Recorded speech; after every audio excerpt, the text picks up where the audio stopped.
Okay, good afternoon everyone. Am I audible to all of you?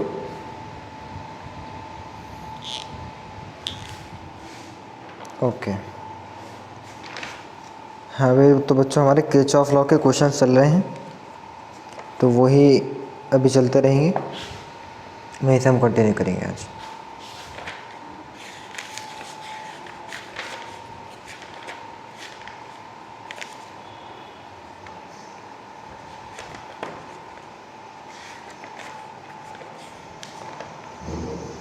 हाँ भाई, तो हमने लास्ट जो क्वेश्चन किया था उसमें हमने ये बताया था कि भाई without Kirchhoff law potential equipotential method की मदद से हम कैसे इक्वल रेजिस्टेंस या फिर इक्विवेलेंट रेजिस्टेंस निकाल सकते हैं। और फिर उसके बाद आगे जो आते हैं क्वेश्चंस वहाँ से देखते हैं। देखो भी क्या फिगर हमें दे रखी है।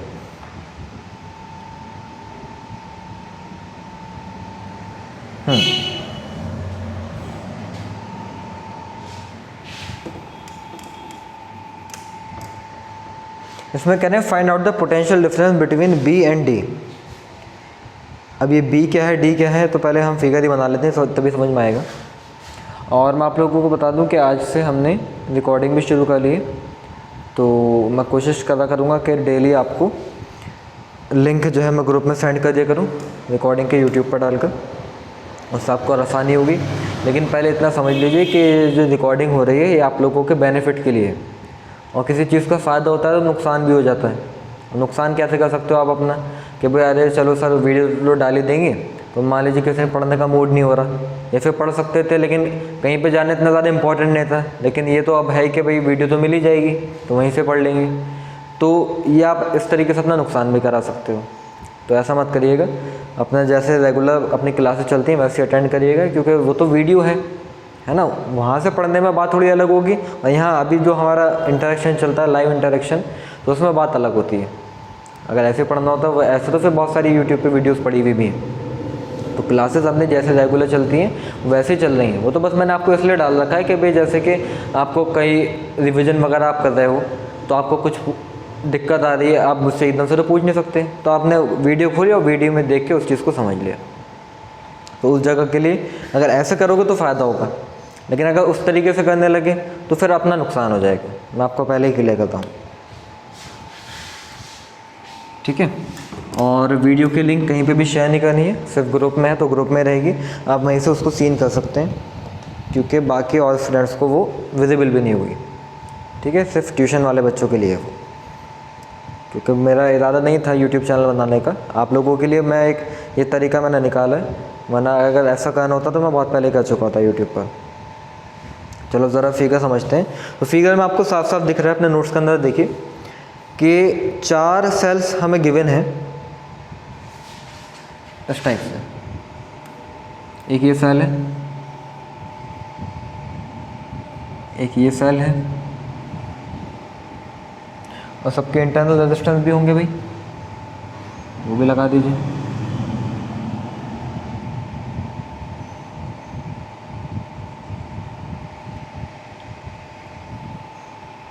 This is the negative terminal, ये पॉजिटिव है।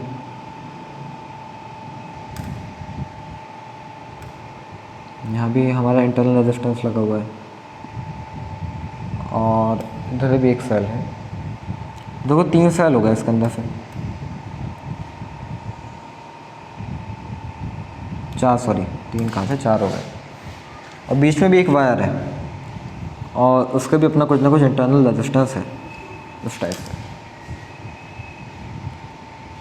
तो इन पॉइंट्स को हम ज़रा नाम दे देते हैं सेल्स को। ये P सेल है, ये Q सेल है, ये R सेल है, और ये S सेल है। इस टाइप से हमने इनको उनके नाम दे दिए। अब आगे ज़रा समझते हैं। जो पहला वाला सेल है वो 2 वोल्ट का है, Q वाला है हमारा 1 volt, R1 is of 3 volt and S1 is 2 volt. और इनके इंटरनल रेजिस्टेंस भी कितने हैं, 1, 1, 3 एंड 2। अच्छा ये 1 ओम, 1 ओम, 3 ओम एंड 2 ओम। और जो बीच वाला जो वायर है उसका भी रेजिस्टेंस हमारा 2 ओम ही है। इस टाइप से। अब देखो हमने आपको बताया था कि भाई जितने हमारे सेल होते हैं उतनी करंट होती है, क्योंकि हर सेल से करंट अलग अलग निकलेगी। लेकिन यहाँ पे अगर आप देखो तो भाई हमारे पास बस क्लोज्ड सर्किट भी दो ही हैं, मीन्स दो ही मैश है हमारे पास। तो दो मैश है तो दो इक्वेशन देंगे, दो इक्वेशन मिलेंगे तो फिर उससे आप क्या कर सकते हो, दो ही वैल्यू निकाल सकते हो। लेकिन यहाँ पे अगर आपने चारों से करंट अलग अलग निकाल दी है तो फिर तो चार इक्वेशन बनानी पड़ेंगे, क्योंकि चार वेरिएबल हैं, तो जो कि दिक्कत हो जाएगी। तो यहाँ पे हमें थोड़ा सा बस दिमाग लगाना है और हम करंट का जो डिस्ट्रीब्यूशन करेंगे उसी में सारा खेल है। तो ज़रा उसको समझते जाएंगे हम। भाई ऐसा करिए कि जो हमारे पहली वाली जो सेल है इसके पॉजिटिव टर्मिनल ये नेगेटिव, तो पॉजिटिव से हमारी करंट निकलती है I1 जी।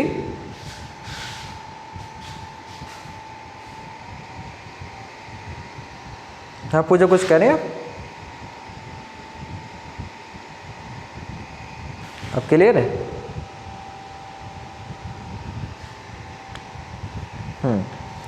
समझो ज़रा। तो भाई हमने जो पहले वाला जो P वाला जो सेल है हमने वहाँ से निकाली है I1 करंट। अब जो I1 करंट निकली है तो क्या करो कि ये सीधे सीधे ऐसे चल कर आएगी। अब ये तो बात हमें भी मालूम है कि भाई ये पॉजिटिव टर्मिनल ये नेगेटिव, तो ये Q वाले सेल से भी हमारी पॉजिटिव साइड से मीन्स नीचे से ऊपर की तरफ ही हमारी करंट निकलती। लेकिन फिर वही बात है कि भाई हमारा ये 2 वोल्ट का है और ये 1 वोल्ट का है, तो P वाला जो सेल है वो Q वाले के मुकाबले उसका मैग्नीट्यूड ज़्यादा है EMF का।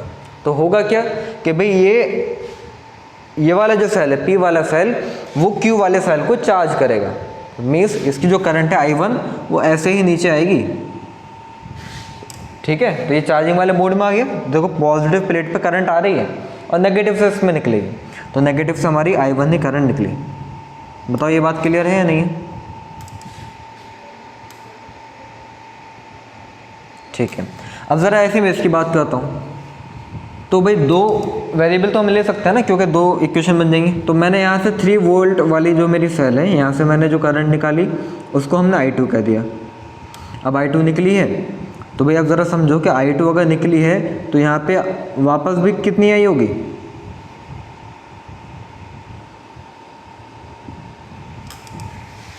अगर 3 वोल्ट वाली बैटरी से I2 निकली है तो वापस भी तो I2 आएगी ना, जितनी करंट निकलती है उतनी वापस भी आती है, तो I2 ही वापस आ जाएगी। ठीक है भाई, अब ज़रा यहाँ पे बताइए मुझे कि भाई यहाँ पे I1 आ रही थी। अब I1 आ रही थी जिसमें से I2 तो इधर चली गई, तो ये जो बीच वाला जो मेरा वायर है 2 ओम वाला, इसमें करंट कितनी आई होगी? वेरी गुड, शाबाश, I1 माइनस I2 आई होगी। अब ज़रा इसको इससे भी निपट लेते हैं भाई S वाले से। अब वही वाली कहानी होगी। अच्छा ये बताओ, अब I2 से हम ऐसे ऐसे चले चले चले चले और हम 2 वोल्ट वाली पा गए, तो ये 3 वोल्ट है, ये 2 वोल्ट है, तो इसको भी मैं ऐसे ही कर सकता हूँ कि भाई इसको भी हम ये I2 करंट खिला देते हैं। तो मतलब ये भी S वाला भी हमारा कौन सा मोड में हो गया, डिस्चार्जिंग में या फिर चार्जिंग में? वेरी गुड, चार्जिंग में हो गया। तो I2 ऐसी इसने खाई तो I2 पॉजिटिव से पॉजिटिव पे गई और नेगेटिव से निकली। अब ज़रा देखो I2 जब ऊपर नेगेटिव से निकली और यहाँ से I1 माइनस I2 आ रही है, जब ये दोनों एडअप हुए होंगे तो I1 माइनस I2 और प्लस I2 क्या बचेगा, I1। तो I1 निकल के फिर इधर से वापस आ जाएगा अपना। लो देखो भाई, और यही होना भी चाहिए था। I1 निकली थी तो I1 वापस भी आनी चाहिए थी और आ गई, तो इसका मतलब ये जो हमारा डिस्ट्रीब्यूशन है ये तो भाई बिल्कुल सही हो गया। ओके, आज अलंकृता एब्सेंट है भाई। चलो देखते हैं। फिलहाल ये हमारा पूरा डिस्ट्रीब्यूशन हो गया। I1 और I2 की वैल्यू निकालनी है, सिंपल सी बात है। पहले तो फिलहाल इन्होंने कहा कि find out the potential difference between B and D। ये B पॉइंट है मेरा, A B C D, तो ये जो B पॉइंट है और ये जो D पॉइंट है इसके बीच में पोटेंशियल डिफरेंस पता करनी है। तो पोटेंशियल डिफरेंस तो बाद में आएगी, पहले ये I1 और I2 की वैल्यू पता लगानी पड़ेगी, और उसके लिए हम क्या यूज़ करेंगे, किरचॉफ वोल्टेज लॉ। तो भाई आप लोग बताओगे, मैं नहीं बताऊंगा ऐसे, तभी प्रैक्टिस हो पाएगी। Applying Kirchhoff voltage law in mesh 1। तो ज़रा शुरुआत करते हैं हम।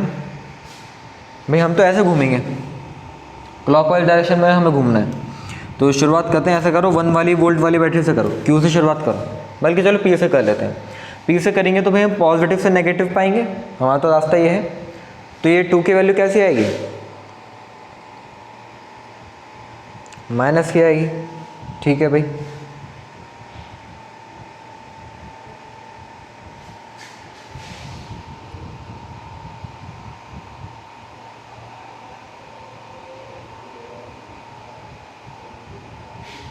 ठीक है, तो माइनस का 2 आ गया।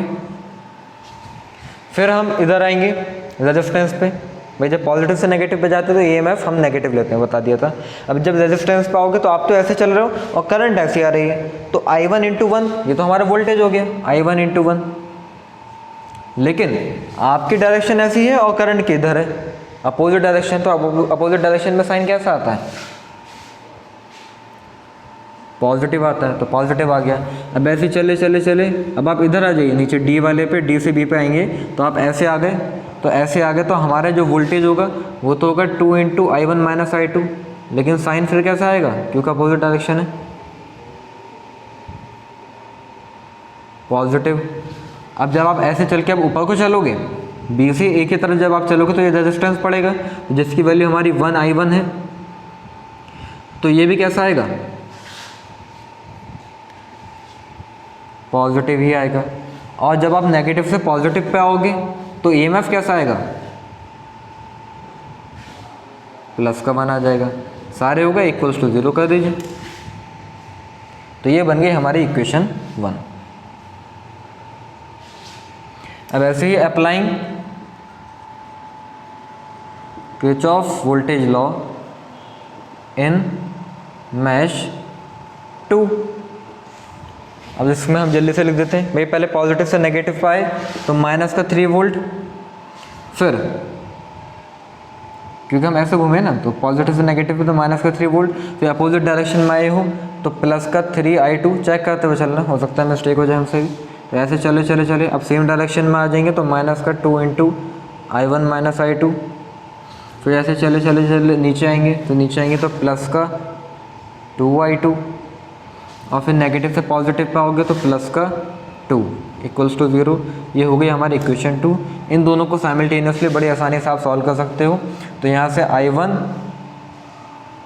की वैल्यू और I2 की वैल्यू आपको सॉल्व करके निकालिएगा। अब I1 और I2 की वैल्यू आ जाएगी तो फिर आपसे क्या पूछा गया है, B और D पॉइंट के बीच का पोटेंशियल बताओ। तो VH = IR, V = IR होता है। तो हमारा यहाँ पे पोटेंशियल डिफरेंस VBD जो होगा वो IR के बराबर होगा। तो यहाँ पर करंट है I1 - I2, तो I1 - I2 × R मीन्स 2 ओम। तो यहाँ से आप I1 और I2 की वैल्यू पुट करेंगे तो यहाँ से हमारी ये पोटेंशियल डिफरेंस आ जाएगा। ठीक है भाई, ये तो हमारा पहला पार्ट यहाँ पे कंप्लीट हुआ। दूसरा हमसे क्या कह रहे हैं, दूसरा हमसे कह रहे हैं find out the terminal voltage of each cell. हर एक सेल की आपको टर्मिनल वोल्टेज बतानी है। अब ज़रा ये देखो कैसे होगा। अब आप ज़रा बताओगे फॉर्मूला, भाई I1 I2 की वैल्यू आ जाएगी, वो तो हम सॉल्व कर ही लेंगे। P वाली सेल की अगर मैं बात करता हूँ तो सेल P की बात करते हैं, तो उसके V का फॉर्मूला क्या लगेगा, I1 सॉरी E तो उसका 2 है, तो 2 माइनस I1 आ रहा आएगा, which is I1 × 1। V = E - IR होता है ना फॉर्मूला। लेकिन उस केस में जब हमारा डिस्चार्ज हो रहा हो, करंट निकल रहा हो, अगर आ रहा है तो V = E + IR हो जाता है। तो अब ऐसे बताओ ज़रा Q पे क्या होगा,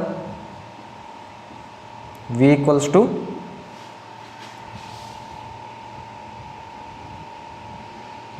भाई E की वैल्यू क्या है,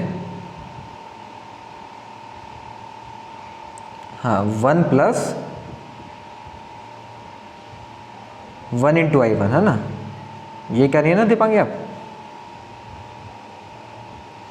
ठीक है, बढ़िया।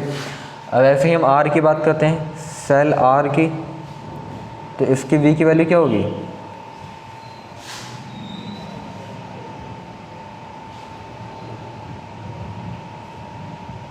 थ्री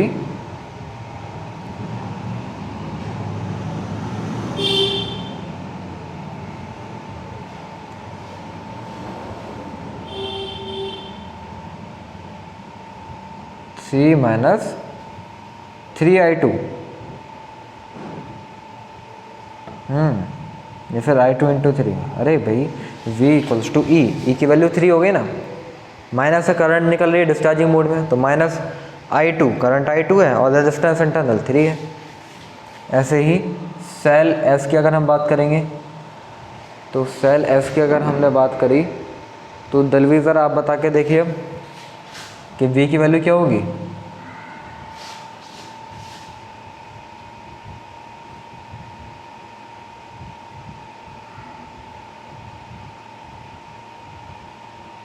I2 इंटू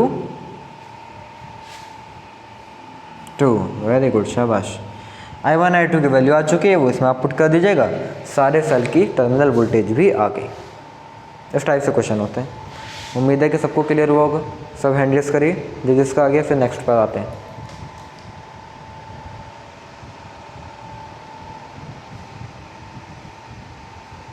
ओके ठीक है, बढ़िया।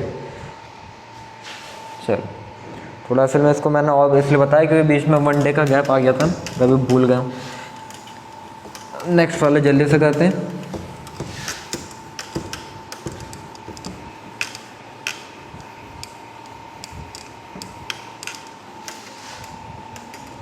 देखिए पहले फिगर बनाते हैं।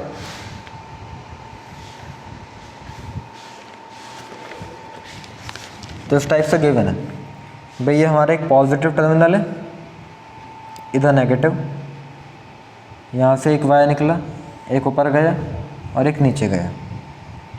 यहाँ से एक वायर आया, ये ऊपर से ये कनेक्ट हो गया होगा, ये नीचे ऐसे ये कनेक्ट हो गया।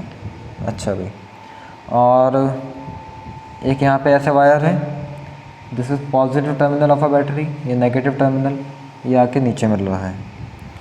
और रेजिस्टेंस वगैरह भी तो लगा देते हैं, तो ये इंटरनल रेजिस्टेंस हो जाएगा, this value 4 volt plus minus, और रेजिस्टेंस हमारा 2 ओम हो गया। यहाँ से भाई I1 करंट, चलो वो बाद में बताऊँगा। यहाँ पे भाई मान लीजिए कि हमारा ये 2 ओम का रेजिस्टेंस है, नीचे 1 ओम का है, इस टाइप से। और भाई ये 5 वोल्ट की बैटरी है, ये पॉजिटिव टर्मिनल, बड़ी वाली पॉजिटिव प्लेट होती है, छोटे वाले नेगेटिव होती है, याद हो गया होगा अब तक तो। ये 3 ओम का है, ये 5 ओम का है, हर जगह कुछ ना कुछ है, कोई जगह छोड़ी नहीं है, कोई बात नहीं। तो भाई क्या कहा जा रहा है, find out the current in each resistor, जितने भी रजिस्टर हैं उन सब में कितनी करंट गुजर रही है वो बताइए बाय यूजिंग किरचॉफ लॉ। तो भाई यहाँ पे हम कोशिश करेंगे कि कम से कम वेरिएबल है। अब आप कहोगे कि सर कम से कम वेरिएबल 2 सेल हैं तो 2 वेरिएबल ले लेना, I1 और I2। लेकिन भाई ये फिगर जितनी भी देखने में लग रही है ऐसी है नहीं, अगर इसको समझोगे तो पता चलेगा कि कितने वेरिएबल लेने पड़ेंगे। तो शुरुआत करते हैं भाई अपनी ये वाली से, करते हैं 4 वोल्ट वाली से। तो यहाँ से हमने निकाली करंट I1, तो I1 करंट निकाली है तो पहले ही बैक में लगा दीजिए कि I1 वापस भी चाहिए हमें। ऐसा कौन सा, ये दे दिया और वापस नहीं लेंगे, जितना दिया है उतना वापस लेंगे। अब I1 करंट हमने बाहर निकाल दी, ठीक है भाई। अब I1 जब करंट बाहर निकाल दी तो अब यहाँ पे रास्ता आ गया, अब कुछ ऊपर जानी है कुछ इधर नीचे आनी है, तो फिर तो हमें डिस्ट्रीब्यूट करनी पड़ेगी। तो हमने माना कभी ऊपर जो गई वो I2 गई, तो फिर इधर नीचे कितनी आई होगी, I1 माइनस I2, ठीक है भाई। अभी I2 चली हमारी यहाँ पहुँची ऊपर पॉइंट पर। इन पुलाव पॉइंट्स का नाम दे देता हूँ, A B और बीच वाले को C कर देते हैं, ये C है और ये D।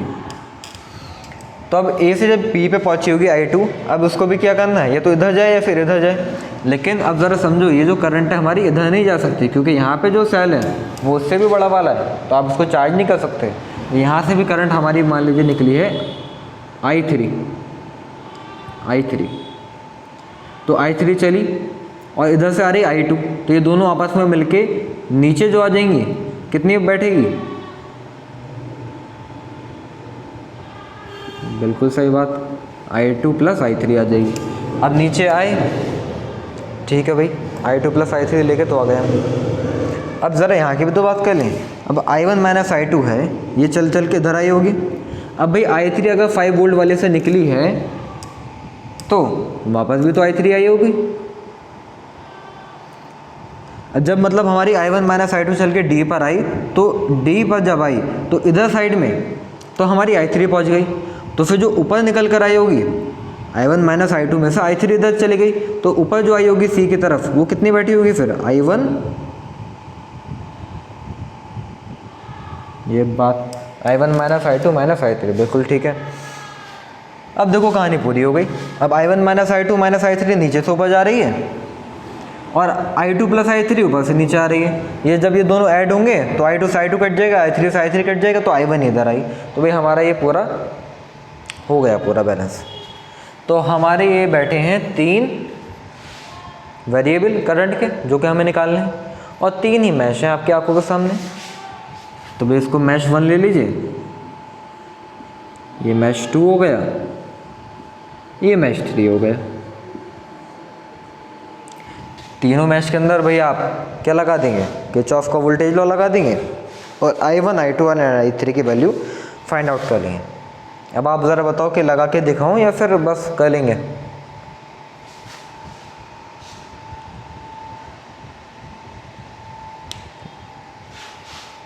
बता दें, कर लेंगे, चलो बहुत अच्छी। दलवीर आप दोनों कर लोगे भाई। नेक्स्ट क्वेश्चन पर आ जाते हैं, सेम वही है, ठीक है। ओके ओके भाई, इस चीज़ का देखो ध्यान रखना, ऐसा ना हो कि भाई हमने कहा कि चलो कर लेना और आपने कहा कि ठीक है कर लेंगे और पता चला कि बस कर लिया। ऐसा नहीं होना चाहिए, कर ही लेना। चलो नेक्स्ट क्वेश्चन पर आते हैं। अब नेक्स्ट क्वेश्चन थोड़ा सा अच्छा से इसलिए हो जाता है क्योंकि उसके अंदर रेजिस्टेंस के साथ साथ कैपेसिटर भी देखने को मिल रहा है, तो उसको भी फिगर को समझना है, क्वेश्चन तो हो ही जाएगा। फिगर देखते हैं पहले, और क्या कह रहे हैं फिलहाल कि capacitor is in steady state. तो ये बताइए कि जो हमारी कैपेसिटर की प्लेट है उससे कितना चार्ज फ्लो हो रहा है, वो निकाल के दिखाओ। तो देखो पहले फिगर समझते हैं।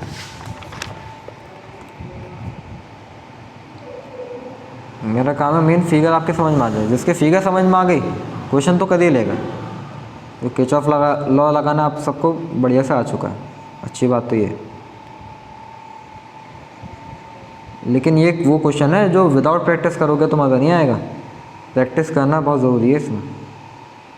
ये हमारी पॉजिटिव टर्मिनल, ये भी रेजिस्टेंस है, और भाई यहाँ नीचे भी आ जाते हैं।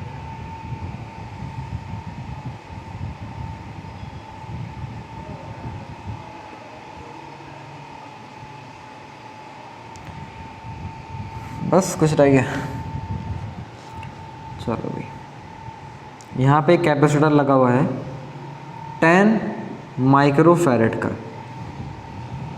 ये 7 ओम, 8 ओम, 2 ओम, 10 ओम और चलो उसको देखते हैं अभी, 3 ohm and 1 Om.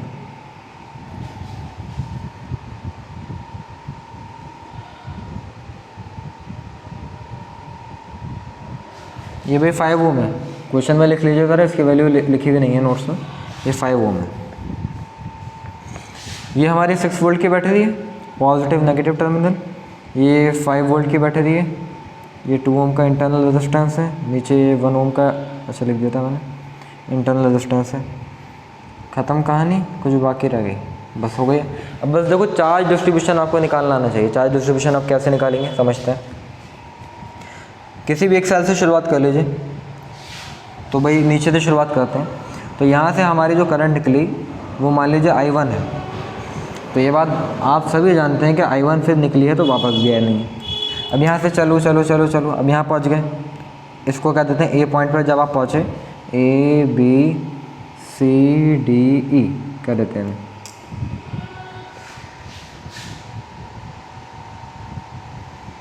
Okay wait,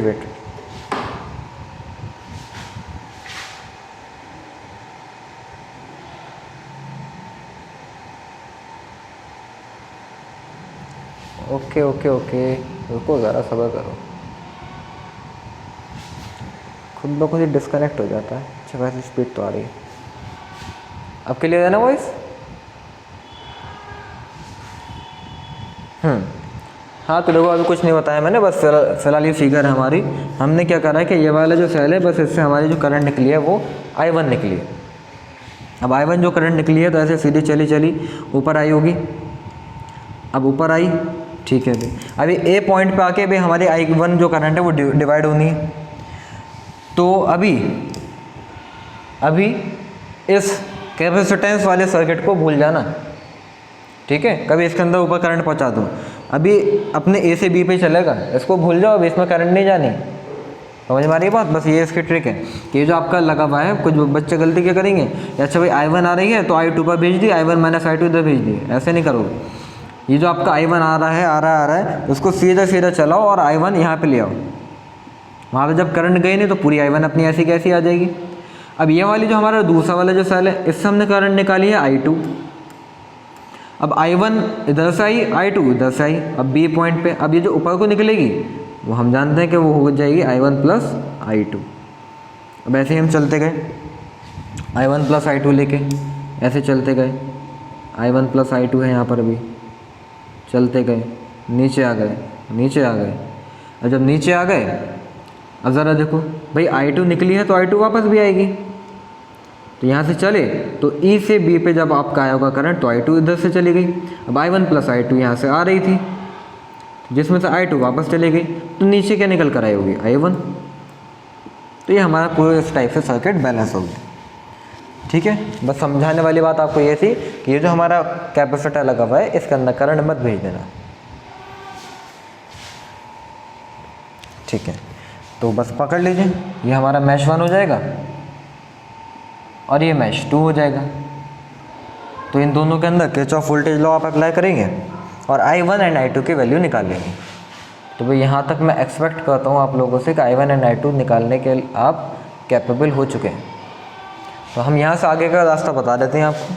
क्या कह रहे हैं कि भाई चार्ज निकालना है आपको, कैपेसिटर की प्लेट पे चार्ज कितना है। तो भाई ये हमें मालूम है ना। थोड़ा सा फ्लैशबैक में जाइए और कुछ बताया गया था आपको कि Q की वैल्यू क्या होती थी।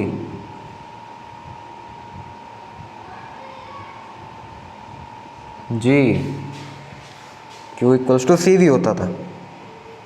तो यहाँ पे हमें क्या निकालना है, चार्ज निकालना है। तो चार्ज निकालने के लिए हमें पहले क्या निकालना पड़ेगा कि A पॉइंट और C पॉइंट के बीच में पोटेंशियल डिफरेंस कितना है। भाई C मालूम है, Q निकालने आए हो तो V की वैल्यू पता होनी चाहिए ना। What is the potential difference between A and C। तो उसके निकालने का तरीका क्या है, यहाँ पे भी आप इस टाइप से चलो, किरचॉफ लॉ की तरह ही ज़रा इसको लगा देते हैं इस सर्किट के अंदर। भाई पहले क्या आएगा, VA का पोटेंशियल। अब सेम डायरेक्शन में चल रहे हो तो माइनस का साइन आ जाएगा, माइनस का 8I1। फिर ऐसे ऊपर चलोगे सेम डायरेक्शन में हो तो माइनस का 2 इंटू I1 प्लस I2। ऐसे चले चले चले चले तो ये इक्वल टू किसके होने चाहिए, VC के इक्वल होना चाहिए। कुछ समझ में आ रही है बात? जैसे किरचॉफ लॉ में लगाते हैं सेम उस टाइप का ये है कि भाई VA माइनस I1 इंटू 8 है ना। फिर ऐसे ऊपर चले तो आप सेम ही डायरेक्शन में हो तो माइनस का 2 इंटू I1 प्लस I2। तो ये जो हमारा पोटेंशियल है भाई, यहाँ पे कुछ खाया, यहाँ पे कुछ खाया, तो VC पे ये सब A में से इसका पोटेंशियल और इसका पोटेंशियल माइनस करके तो जो हमारा C पे पहुँचा होगा। समझ में आई? भाई VA में से इसका माइनस किया, इसका माइनस किया तो ही तो वो हमारे VC के बराबर आएगा, तो आ गया VC के बराबर। तो यहाँ से आप क्या करोगे, VA माइनस VC की वैल्यू निकाल लेना, means potential difference between A and C। तो VA माइनस VC की वैल्यू यहाँ से 8I1 उधर पहुँच जाएगा, प्लस का 2I1 प्लस I2 हो जाएगा। I1 एंड I2 की वैल्यू आपने यहाँ से निकाल रखी है, वो उसमें पुट करिएगा, VA माइनस VC की वैल्यू आ जाएगी। तो चार्ज निकालने के लिए क्या करोगे, यहाँ से VA माइनस VC की वैल्यू भी आ गई भी। तो चार्ज निकालने के लिए यहाँ पे 10 माइक्रोफैरड है, तो 10 इंटू 10 की पावर माइनस 6 है ना, माइक्रो को उसमें फैरड में बदल दिया हमने, और इंटू VA माइनस VC की जो भी वैल्यू आई होगी वो यहाँ पे पुट कर दीजिएगा। ठीक है, ये मैंने उसको थोड़ा सा शॉर्ट में करा दिया, लेकिन ऐसा नहीं, अगर आप कहोगे तो मैं इसको पूरा भी करवा सकता हूँ। कभी ये सोचो बोले सर कराते नहीं, बस ये कि थोड़ा सा टाइम सेव करना चाह रहा हूँ। ठीक है, बताइए सबके समझ में आया?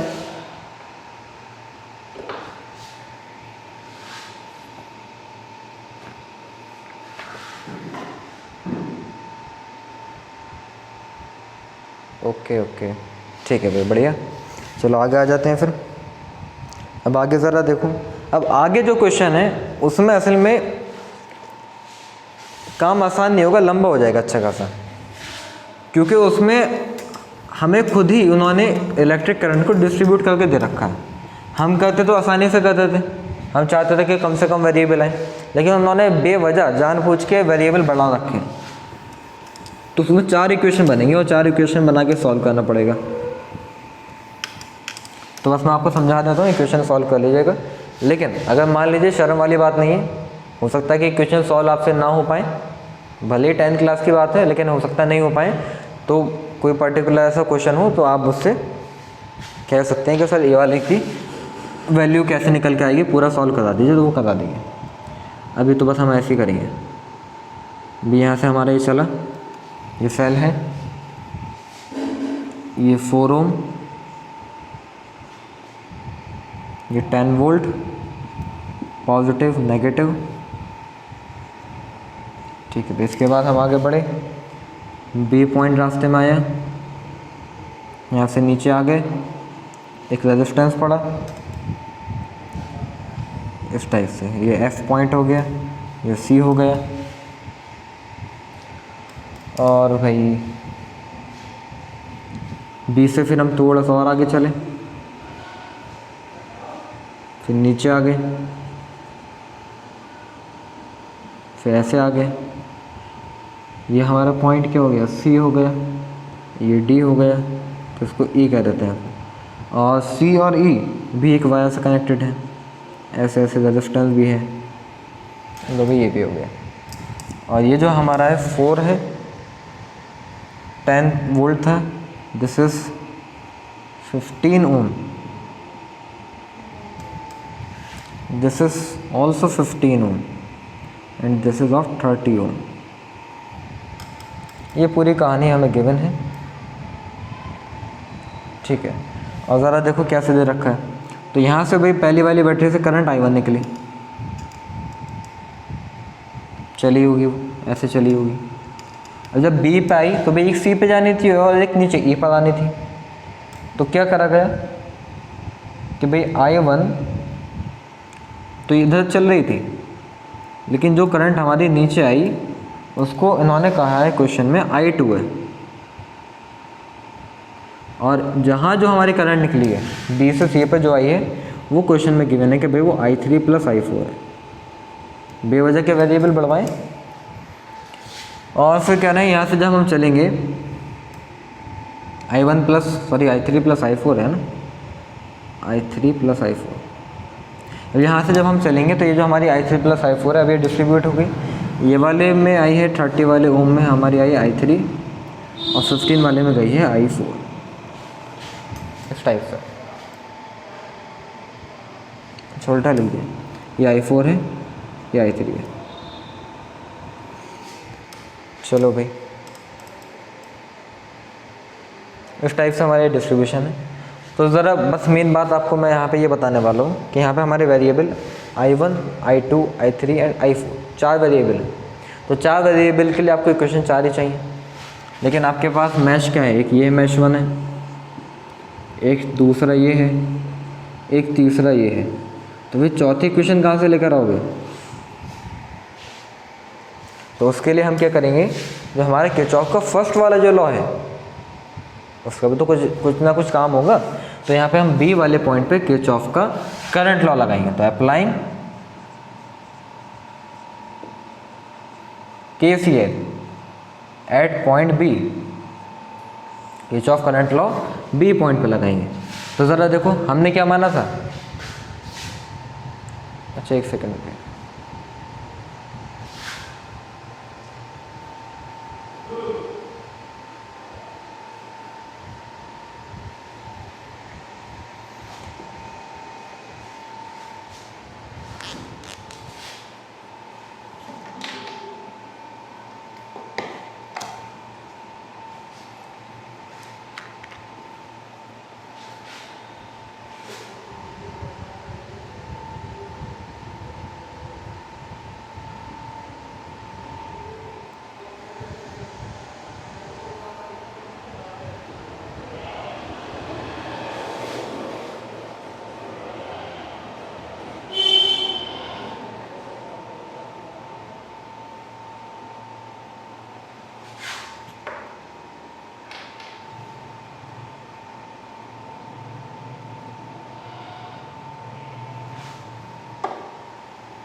हाँ जी, देखो भाई समझो ज़रा से क्या बता रहा हूँ मैं आपको यहाँ पर कि भाई हमने बी वाले पॉइंट पे किरचॉफ करंट लॉ लगा रहे हैं ताकि हमें फोर्थ वाली इक्वेशन मिल सके। तो हमने क्या बताया था कि भाई जितनी हमारी करंट निकल रही है उनको पॉजिटिव मानते हैं और जितनी आ रही है उनको नेगेटिव मानते हैं और उन सबका सम हमारा 0 के बराबर होता है। किरचॉफ करंट लॉ ये होता है। तो भाई I1 आ रही है तो माइनस का हो जाएगा, माइनस का I1, एक सेकेंड, तो माइनस I1 और बी से निकल कितने रही हैं I3 प्लस I4, तो वो प्लस के आएंगी I3 प्लस I4 और I2 भी तो निकल रही है तो I2 भी आ जाएगा इक्वल्स टू 0 हो जाएगा। तो यहाँ से ये बात निकल कर आई क्या कि I1 जो है वो I2 plus I3 plus I4 के बराबर है। तो ये तो हो गई पहली इक्वेशन। और बाकी ये तीनों इक्वेशन आप फर्स्ट वाले लो, सेकंड वाले लो एंड थर्ड वाला जो मतलब हमारा मैश है तो इसमें हम लगा के किरचॉफ का सेकंड लॉ हम इक्वेशन बना लेंगे फर्स्ट में, सेकंड में और थर्ड में। फिर ये हमारी 4 इक्वेशन बन जाएंगी जिनको आपको साइमल्टेनियसली एक एक करके सॉल्व करना पड़ेगा। तो आपके नोट्स में देखो इक्वेशन बनी हुई दिख रही है तो अगर आप उसी में देख लो। टाइम यहाँ पे भी हम थोड़ा सा सेव करते हैं। भी पहली जो हमारी इक्वेशन आई है जब हमने फर्स्ट लॉ के अंदर लगाया, ये वाले के अंदर मतलब फर्स्ट मैश के अंदर जो हमने लगाया, तो आई -4I1 -15I2 plus 10 means I1 and I2 के रेस्पेक्ट में आई। जब हमने दूसरे में लगाया है तो हमारी वो I2 एंड I4 के रेस्पेक्ट में आई है। एंड जब हमने थर्ड वाले में लगाया है, थर्ड वाले मैश में, तो हमारी I3 एंड I4 के रेस्पेक्ट में आई है इक्वेशन। तो सिंपल सी बात है, सबको देखो I1 बना दो, ठीक है भाई। I2 शुरुआत यहाँ से करना, I3 की वैल्यू I4 के टर्म्स में निकाल लोगे। अब वो जो I3 की वैल्यू I4 के टर्म्स में निकालोगे तो वो जो हमारी थर्ड वाली इक्वेशन है उसमें पुट कर देना। ये फिर अच्छा उसमें I4 है ना, कोई दिक्कत नहीं। तो I4 है और I2 है तो वहाँ से भी यहाँ से I4 की वैल्यू निकाल लो, क्या दिक्कत है। फोर्थ वाली में I4 की वैल्यू निकाल लो, I3 के टर्म्स में आएगी और वो उठा के आप उसमें रख दीजिएगा थर्ड वाले इक्वेशन में। तो वहाँ से हमारी I2 और I3 के टर्म्स में आ जाएगा। फिर I2 और I3 के टर्म्स में आ जाएगा तो हमारी अब इन दोनों को साथ में सॉल्व कर लेना, 2 और 3 वाली को। तो यहाँ पे I1, I2 एंड I3 तीनों बन जाएंगे। उस टाइप से फिलहाल सॉल्व करोगे, कैलकुलेशन करोगे तो तीनों की वैल्यू I1, I2 और I3 एंड I4 की वैल्यू आ जाएगी। और यही हमसे निकलवाने के लिए कह रहे हैं, ठीक है। लेकिन देखो बोर्ड के अंदर इस हिसाब से क्वेश्चन आता है कि आपका टाइम ज़्यादा वेस्ट ना हो, या फिर ऐसे क्वेश्चन जो है वो ऑप्शन में दे दिए जाते हैं, लेकिन इतनी लंबी कैलकुलेशन वाला नहीं आएगा। लेकिन यहाँ पे फ़िलहाल हमारा क्वेश्चन था तो इसलिए हमने आपको करा दिया, ठीक है। और एक तरीका और भी है इसको करने का, ये तो भाई किरचॉफ लॉ है। अब तो 4 इक्वेशन है, बस आराम से ठंडे दिमाग से, लेंदी होगी लेकिन हो जाएगी, सॉल्व कर लेना। लेकिन अगर विदाउट यूजिंग किरचॉफ लॉ अगर करने का मौका मिले तो कैसे करोगे, ठीक है, तो वो बड़ा आसान हो जाएगा। देखो ज़रा कैसे हो जाएगा। सबसे पहले क्या करो, इक्विवेलेंट रेजिस्टेंस निकाल लो। कैसे निकालेंगे समझे ज़रा। भाई ये जो मेरा 15 वाला जो रेजिस्टेंस है, ये 15 वाला, ये 30 वाले के साथ आपस में कायम है, सीरीज में दिख रहा है या पैरेलल में दिख रहा है।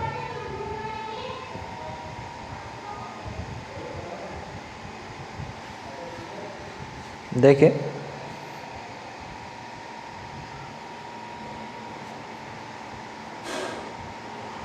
अरे बताओ भाई, अरे ये 15 वाला और ये 30 वाला, हमेशा हमने क्या बताया, जब आप चलें और अगर रास्ते आपके 2 जगह अलग अलग बढ़ जाएं तो समझ जाना कि वो पैरेलल में है। अगर मान लीजिए आप यहाँ से चल रहे हो, यहाँ से चल रहे हो तो एक रास्ता इधर जा रहा है, एक रास्ता इधर जा रहा है, एक ई से बी पे जा रहा है, एक ई से सी पे जा रहा है, तो रास्ते अलग अलग बढ़ गए तो ये आपस में कायम हो जाएंगे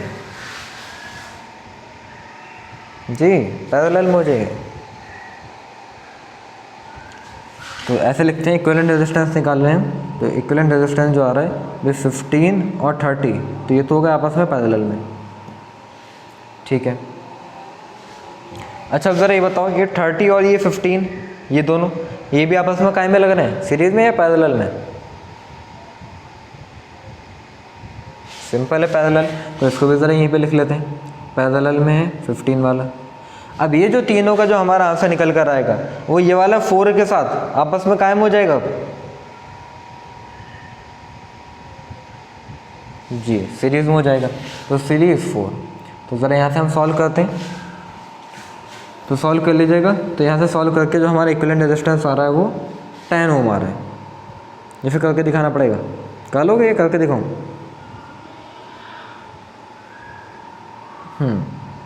तो यहाँ से हमारा 10 ओम इक्विवेलेंट रेजिस्टेंस निकल कर है। चलो अब आगे आते हैं। तो टोटल करंट कितनी निकल कर आई है हमारी? टोटल करंट जो होती है वो total EMF upon total resistance. तो टोटल ईएमएफ कितना हमारा 10 वोल्ट ही तो है, अपॉन टोटल रेजिस्टेंस कितना 10, तो 1 एम्पियर हमारी करंट निकल कर आई है पूरे सर्किट के अंदर। तो ज़रा मैं अगर बी पॉइंट की बात करूँ समझ जाने के लिए, एक यहाँ पर मैं बना देता हूँ कि भाई ये है एक हमारा 4 वाला था, नीचे ये जो जा रहा हमारा ये 15 वाला जा रहा है, और अगर मैं ये 15 और 30 की बात करूं तो ये दोनों एक पैरेलल में थे, तो उनका सॉल्व करके कितना आएगा भाई 30 × 15 अपॉन 30 + 15। तो यहाँ से सॉल्व करके बैठेगा इनका 10 बैठेगा भाई। तो 15 नीचे आया और इन दोनों का ठीक है I3 एंड I4 जिसमें करंट जा रही है इनका जो सॉल्व करके हमारा वो 10 आ रहा है। तो उसको मैं ज़रा इधर बना देता हूँ। तो ज़रा देखो यहाँ पे I1 करंट ये थी, नीचे ये जो आई थी I2 करंट थी, और I3 + I4 जो करंट है वो इधर चल रही है, कौन सा वाले में 10 ओम वाले, इस टाइप से। अब देखो ज़रा कैसे करते हैं, रेशियो मेथड लगाएंगे भाई, रेशियो मेथड। तो I2 और I3 + I4 इन दोनों का रेशियो क्या बैठा था भाई, I2 is to I3 + I4 जो है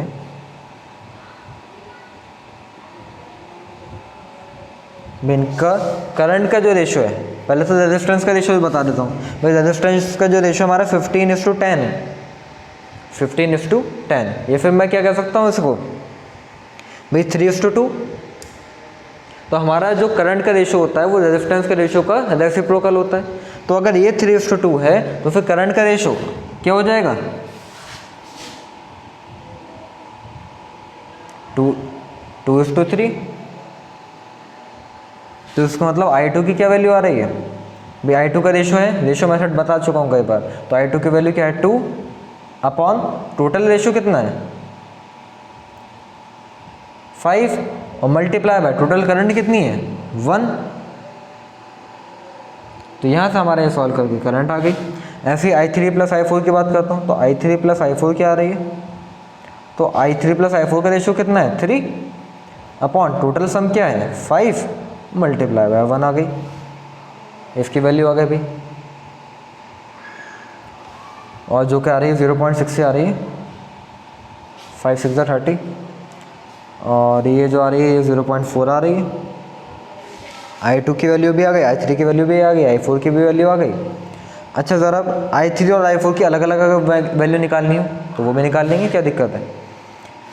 अब ज़रा देखो भाई यहाँ पे I3 is to I4 का रेशो, भाई इसका रेजिस्टेंस ये कितना है 15 है तो ये 30 है, मीन्स 1:2 का रेशो है। तो जो करंट का रेशो हो जाएगा वो 2:1 का हो जाएगा। I3 is to I4 का जो रेशो है वो 2:1 का हो जाएगा। भाई इधर इसका रेशो 1:2 का है, तो करंट का रेशो जो है वो रेजिस्टेंस का रेसिप्रोकल होता है। अब I = V/R से निकल के आता है ना, तो रेसिप्रोकल हो जाएगा, सिंपल बात है। तो I3 is to I4 का 2:1 रेशो हो गया। तो I3 की क्या वैल्यू आएगी भाई 2 अपॉन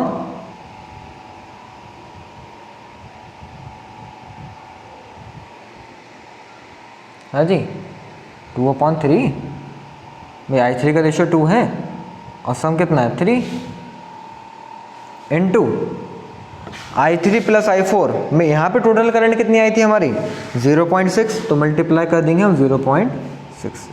तो यहाँ से ये जो निकल कर आई वैल्यू 0.4 निकल कर आई। ऐसे ही I4 की वैल्यू ज़रा आप बताओ, I4 की वैल्यू ऊपर क्या लिखूँगा मैं, और नीचे क्या आएगा 3।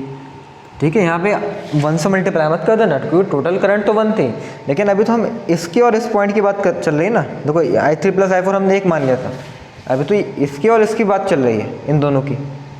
तो I3 + I4 वो तो टोटल करंट हमारी 0.6 है ना, जो कि हमारी कुछ I3 में आई होगी, कुछ I4 में आई होगी, ठीक है। तो यहाँ पे इसकी मल्टीप्लाई कैसे होगी,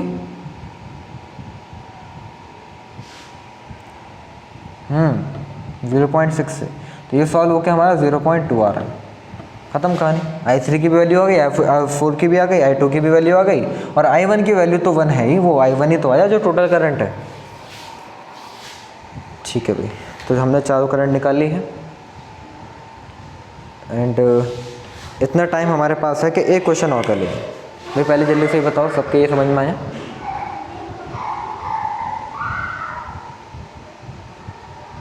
ठीक है, ओके, चलो। ये दीपांगी मैडम कहाँ रह गई, लेफ्ट हो गई? चलो,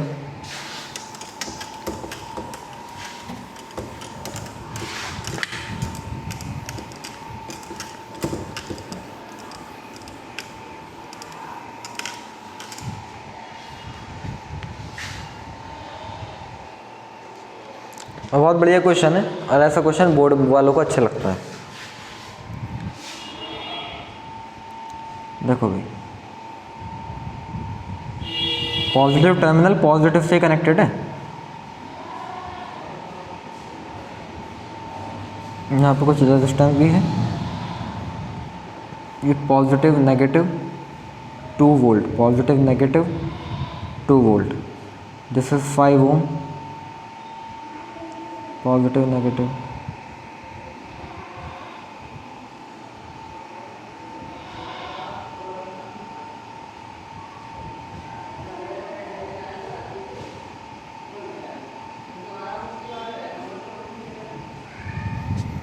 ये 2 volt 2 volt 1 volt, plus minus plus minus plus minus, 2 volt plus minus 2 volt plus minus. तो ये भाई वो 1 वोल्ट नहीं है, ये 2 वोल्ट ही होगा, सही कर लीजिए इसे। 5 ओम और ये भी 5 ओम। तो भाई हमसे क्या करें कि सारे ही रजिस्टर में से इसमें से कितनी करंट गुजर रही है वो बताइए। तो भाई हमने माना कि भाई पहले वाले में से जो करंट निकल रही है हमारी, वो I1 निकल रही है, ठीक है। इसमें ज़्यादा कन्फ्यूज़न मत करना, ये आसान क्वेश्चन होने वाला है। तो ऐसे घूमी होगी, तो हमने माना कि भाई पहले वाला जो रजिस्टर है उसमें करंट I1 है फ़िलहाल, ऐसे ही दूसरे वाले के अंदर जो है वो I2 है, और ऐसे तीसरे वाले के अंदर जो है I3 है। बस इतना सा काम करना है, बाकी पूरा नेटवर्क मत कर देना। क्या जैसा ये तो +2 है, ये भी +2 है, तो कितना हो गया, उसका जवाब आपको खुद ही मिल जाएगा अभी थोड़ी देर में। फ़िलहाल अभी तो आपको ये किरचॉफ लॉ से बताना है।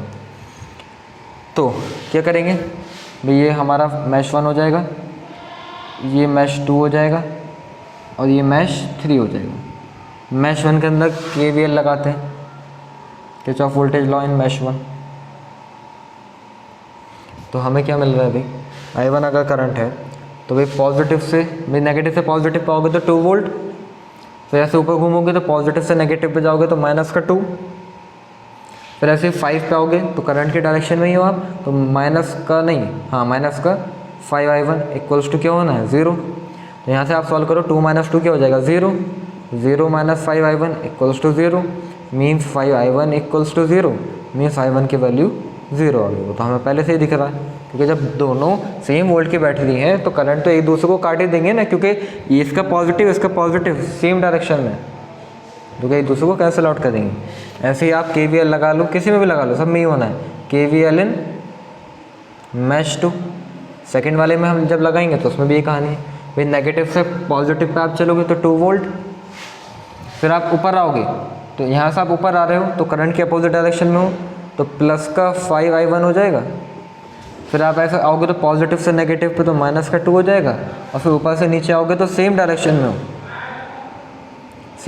में हो तो I2 की वैल्यू क्या आएगी, -5I2, बिल्कुल सही बात। अब देखो ये 2 - 2 गया, I1 की वैल्यू 0 थी तो 5 × 0 भी 0 हो गया, तो यहाँ से -5I2 ही इक्वल्स टू 0 बचा, तो यहाँ से I2 की वैल्यू भी 0 आ रही है। ऐसे ही आप KVL लगाएंगे इन मैश 3, इसके अंदर भी सेम वही होना है, तो यहाँ से भी हमारी सिमिलरली H3 की वैल्यू 0 ही आएगी। खत्म कहानी। बाकी आगे कुछ क्वेश्चंस और हैं।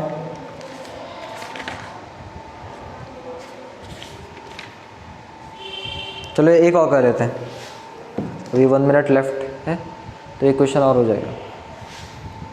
वो क्वेश्चन हुआ है, बस थोड़ा सा उस समय रह गया होगा। आप फिगर दे देख लीजिए भाई, एक जो हमारी क्यूब वाली प्रॉब्लम थी जिसमें हमारे क्या थे, क्यूब के सारी एजेस पर रेजिस्टेंस थे इस टाइप से।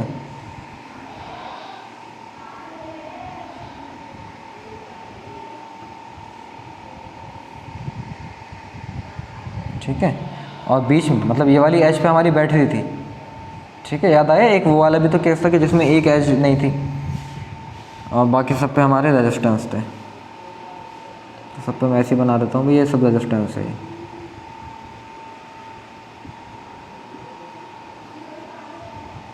हो गया सब, ये रह गया। और सारे रेजिस्टेंस ही ये 5 ओम के हैं अभी। ठीक है, और जो आपकी बैटरी है वो 14 वोल्ट की है, पॉजिटिव नेगेटिव।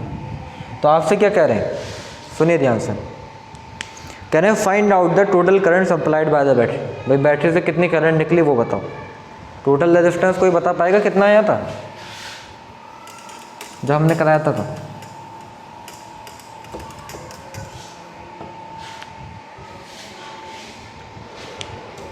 देखो, जब हमारा पहला वाला जो केस था जिसमें सारे ही एजेस पे हमारे रेजिस्टेंस थे, मीन्स 12 की 12 एजेस पे, तो उस केस में हमारा जो रेजिस्टेंस आया था वो आया था 7R/12, अगर एक एच पे रेजिस्टेंस आ था। और अगर एक एच पे से आपने रेजिस्टेंस हटा दिया, ठीक है, तो उस केस में आया था हमारा रेजिस्टेंस 7R/5, मीन्स जब एक रेजिस्टेंस की वैल्यू आ थी 7R/5। तो ये वही वाला केस है। तो यहाँ पे हमारा R नहीं है, यहाँ पे हमारा 5 है, तो 7/5, तो इक्विवेलेंट रेजिस्टेंस जो हो जाएगा हमारा वो हो जाएगा 7R/5 जो होता था, तो R की जगह पे 5 पुट कर देंगे तो 7 × 5/5 हो जाएगा, मीन्स 7 ओम आएगा हमारा इक्विवेलेंट रेजिस्टेंस। ठीक है, तो पहले काम तो देखो पूरा वही करना पड़ेगा जब हमने आपको वो कराया था। ठीक है, इसके बाद करंट पूछी जा रही है, तो करंट होती है आपकी V/R। तो वोल्टेज 14 है, R की वैल्यू 7 है, तो भाई 2 एम्पियर करंट आ गई। ठीक है, ये क्वेश्चन इतना सिंपल नहीं है, पहले वही वाला काम करना पड़ेगा जो हमने आपको करवाया था, इक्विवेलेंट रेजिस्टेंस जो निकलवाया था, तो पहले वो निकालना, वो हमने तरीका आपको बहुत आसानी से बता दिया था। उम्मीद है आप सभी बच्चों ने उसकी प्रैक्टिस करी होगी बढ़िया से। ठीक है, एक क्वेश्चन रह गए, वो हम कल करेंगे और फिर उसके बाद व्हीट स्टोन ब्रिज का कॉन्सेप्ट शुरू होगा, and then slide meter bridge wire भी शुरू होगा, जो कि बहुत इंपॉर्टेंट टॉपिक्स हैं। और फिर उसके बाद आएगा पोटेंशियोमीटर, जिसकी गारंटी है कि 5 मार्क्स का पोटेंशियोमीटर का कोई ना कोई क्वेश्चन बोर्ड में होगा ही होगा। और आप लोगों को मैं थोड़ा सा वैसे इधर की बातें भी बता दूं कि ICSE का जो सिलेबस है 12th का एंड 10th का वो तो रिड्यूस हो चुका है, लेकिन अभी CBSE का सुनने में आ रहा है कि हो सकता है, लेकिन अभी हुआ नहीं है। इसके बारे में कुछ आपको इन्फॉर्मेशन है? मैम वगैरह ने बताया? अच्छा, मैम ने बताया कि कुछ ऐसा होना है।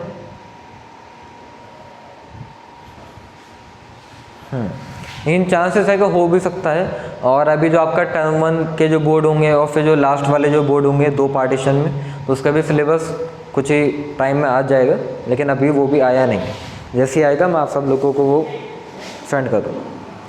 फिलहाल 5 मिनट्स यहीं पे ब्रेक लेंगे, फिर हम केमिस्ट्री शुरू करते हैं।